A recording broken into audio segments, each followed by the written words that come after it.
নমস্কার বন্ধুরা, আমি আবার চলে এসেছি আপনাদের সামনে একটি নতুন ভিডিও নিয়ে। অন্নপূর্ণা ভান্ডারের প্রকল্পের টাকা না ঢোকায় অনেকেই এখন চিন্তিত। কারো অ্যাকাউন্টে টাকা চলে এসছে, কিন্তু আবার অনেকের অ্যাকাউন্টে টাকা ঢোকেনি। টাকা না ঢোকায় অনেকেই ভাবছেন যে আবেদন কি বাতিল হয়ে গেল নাকি কোনো কারণে টাকা আটকে রয়েছে। অনেকের অ্যাপ্লিকেশন স্ট্যাটাসে দেখাচ্ছে আন্ডার প্রসেস, কারোর দেখাচ্ছে অ্যাপ্লিকেশন অ্যাপ্রুভড, কারোর দেখাচ্ছে আবার ফার্দার ভেরিফিকেশন। আপনার অ্যাপ্লিকেশন স্ট্যাটাসে কি দেখালে কি করণীয় সেটা আমি এই ভিডিওতে ডিটেলসে জানাবো। তাই ভিডিওটি শেষ পর্যন্ত দেখার অনুরোধ রইল, কারণ আপনার অ্যাপ্লিকেশন স্ট্যাটাসের উপর নির্ভর করছে এখন আপনার কি করা উচিত। আপনার অ্যাপ্লিকেশন স্ট্যাটাসে যদি আন্ডার প্রসেসে লেখা থাকে তাহলে বুঝতে হবে আপনার আবেদনটি এখনও প্রসেসিং বা ভেরিফিকেশন পর্যায়ে রয়েছে। অর্থাৎ এখন যদি টাকা না ঢোকে তাহলে আতঙ্কিত হওয়ার কোনো প্রয়োজন নেই। প্রক্রিয়া সম্পূর্ণ হলে পরবর্তী পেমেন্টের দিকে এগোতে পারে। আর যদি স্ট্যাটাসে অ্যাপ্লিকেশন অ্যাপ্রুভ দেখায় তাহলে সেটা অবশ্যই ভালো খবর। এর অর্থ আপনার অ্যাপ্লিকেশন অ্যাপ্রুভ হয়েছে। এখন পেমেন্ট প্রসেস সম্পূর্ণ হলে খুব শীঘ্রই আপনার ব্যাংক অ্যাকাউন্টে টাকা ঢুকবে। তাই অ্যাপ্লিকেশন অ্যাপ্রুভড হলে অযথা চিন্তা করার কোনো দরকার নেই।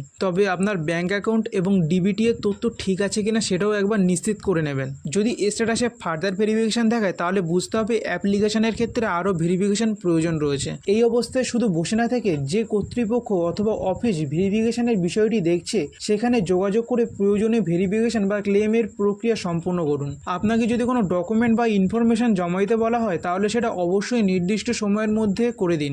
আর যদি অ্যাপ্লিকেশন অ্যাপ্রুভ থাকে কিন্তু দীর্ঘ সময় পরেও টাকা না আসে তাহলে সংশ্লিষ্ট সরকারি অফিসে যোগাযোগ করুন।